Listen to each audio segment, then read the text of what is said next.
भारत को मिला ऐसी गैस का भंडार जो कतर की गैस से ज्यादा पावरफुल। अब कतर गया तेल लेने। आत्मनिर्भरता की ताकत ने कतर को रुला कर माना। क्या अब कतर को छोड़ना ही पड़ेगा भारतीय नेवी अफसरों को? दोस्तों, कतर ने भारत के साथ जो किया है अब भारत उसे छोड़ेगा नहीं। एक के बाद एक उसका हवा पानी बंद करता जा रहा है, क्योंकि यही एक रास्ता है जिसके जरिए उसे बेबस किया जा सकता है। इस समय 140 करोड़ भारतीय सरकार से यही आस लगाए हुए बैठे हैं कि सरकार कब भारतीय अफसरों को छुड़वाएगा। भारत कतर से तेल और गैस जो इंपोर्ट कर रहा था उसमें कटौती करने जा रहा है, क्योंकि कतर की इतनी पावरफुल होने के पीछे उस गैस और तेल का है। भारत ने इसी पर बड़ा चोट मारा है। अगर कतर भारत से पंगा न लेता तो शायद उसकी इकोनॉमी चरमराती नहीं। दोस्तों, कतर के पास तेल और गैस के अलावा कोई और दूसरा रिसोर्सेस भी नहीं है जिसके जरिए वो अपने देश को चला सके। साथ साथ कतर में खाने की फसल भी तैयार नहीं हो सकती, क्योंकि पानी की कमी है। इसलिए वो हर हाल में भारत का गुलाम बना हुआ है। मोदी सरकार को पता है कि कतर को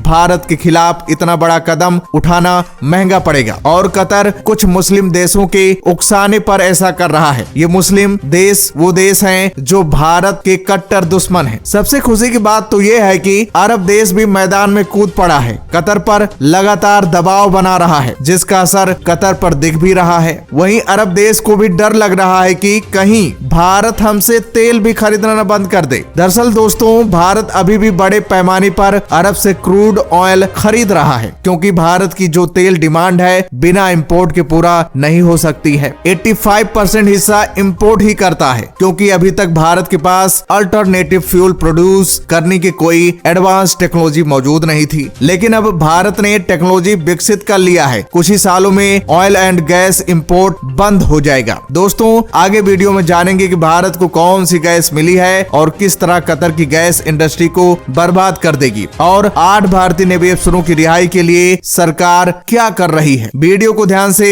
जरूर देखिएगा और कमेंट बॉक्स में जय हिंद लिखना मत भूलिएगा। दोस्तों, अपने गैस के भंडार पर घमंड दिखाने वाले कतर को भारत ने जवाब देने के लिए एक ऐसी गैस के प्रोडक्शन को शुरू कर दिया है जिसकी एनर्जी डेंसिटी कतर से आने वाले गैस की तुलना में 2 गुना से ज्यादा है। कहने का मतलब है कि अगर भारत कतर से आने वाले गैस के टोटल इंपोर्ट को रोक दे और भारत अपनी गैस का प्रोडक्शन सिर्फ आधे % पर करना शुरू कर दे, तो भी कतर से आने वाले तेल और गैस के इंपोर्ट को पूरी तरीके से खत्म किया जा सकता है। और एनर्जी डेंसिटी के डबल होने का सीधा सीधा मतलब यह है कि कतर से आने वाली गैस की 1 लीटर से हम जितना काम लेते हैं वही काम हम अपने गैस के प्रोडक्शन की आधी मात्रा से भी ले सकते हैं। सबसे खुशी की बात तो यह है कि भारत के पास इस गैस को प्रोड्यूस करने की काफी बड़ी कैपेसिटी है। हालांकि पहले से ही भारत के अंदर इस गैस को प्रोड्यूस किया जा रहा था, लेकिन कुछ एडवांस टेक्नोलॉजी की कमी थी और भारत ने उस टेक्नोलॉजी को भी डेवलप कर लिया है, और ये सब दूसरे देशों के सपोर्ट से संभव हो पाया है। ये सब पार्टनरशिप का नतीजा है। मलेशिया, ब्राजील जैसे विकसित देशों ने टेक्नोलॉजी ट्रांसफर की है भारत को। दोस्तों, भारत कतर से LNG और LPG गैस इंपोर्ट करता है, लेकिन अब भारत जो गैस बड़े पैमाने पर प्रोड्यूस करने जा रहा है वो है अमोनिया। सबसे अच्छी बात तो यह है कि अमोनिया के प्रोडक्शन को लेकर भारत के power minister RK Singh ji का कहना है कि भारत के अंदर इसकी कैपेसिटी को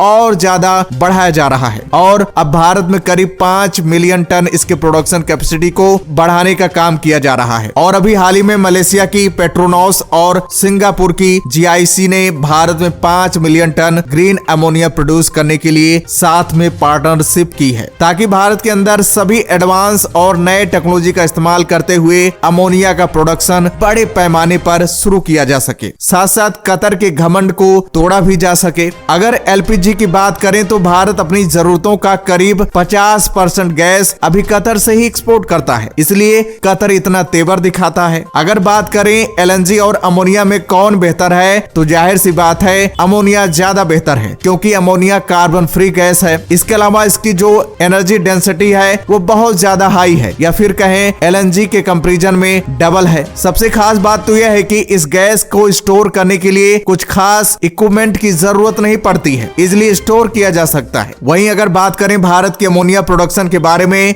तो 2021 में डेटा के मुताबिक भारत के अंदर जो प्रोडक्शन कैपेसिटी थी वो करीब 15 मिलियन टन थी और 2023 में ये करीब 16.9 मिलियन टन हो चुकी है। वहीं भारत अपनी अमोनिया की जरूरतों को पूरा करने के लिए करीब 15% अमोनिया इंपोर्ट भी कराता है, लेकिन इसकी कैपेसिटी धीरे धीरे भारत के अंदर बढ़ाई जा रही है। बात की जाए अमोनिया के कुछ इंपॉर्टेंट यूजेस के बारे में, तो अभी भारत के अंदर जो भी अमोनिया प्रोड्यूस की जा रही है उसका ज्यादातर हिस्सा फर्टिलाइजर इस्तेमाल में होता है। उसके बाद वाटर प्योरिफिकेशन, रेफ्रिजरेटर और फार्मास्यूटिकल में इसका सबसे बड़ा इस्तेमाल होता है। लेकिन अगर इस गैस का सबसे बड़ा और सबसे अच्छा इस्तेमाल की बात की जाए तो इसके एनर्जी डेंसिटी डबल होने की वजह से इससे पावर जनरेट की जा सकती है। और आज भारत के अंदर करीब 62 गैस बेस्ड पावर प्लांट हैं, जहां पर बड़े स्केल पर इंपोर्टेड गैस का इस्तेमाल भारत कर रहा है। और उससे भी अच्छी चीज यह है कि इन गैस पावर प्लांट के अंदर कोई भी ज्यादा चेंजेस करने की जरूरत नहीं पड़ेगी। बस कुछ छोटे से चेंजेस करके हम सीधे इन गैस पावर प्लांट्स को अमोनिया से चला सकते हैं। दोस्तों, इससे आपको अंदाजा लग गया होगा कि भारत के अंदर अमोनिया प्रोड्यूस करने की कितनी कैपेसिटी है। साथ साथ एनर्जी डेंसिटी भी एलएनजी से डबल है। इससे यही लगता है कि अगर भारत कतर से आने वाले गैस के कंपैरिजन में अगर आधे % भी इस गैस का प्रोडक्शन शुरू कर दे तो कतर को अपने गैस के खरीदार नहीं मिलने वाले हैं। कतर का पूरा धंधा चौपट हो सकता है। और अगर 8 भारतीय नेवी अफसरों की रिहाई की बात करें तो कतर की कैद में बंद भारतीयों की रिहाई का रास्ता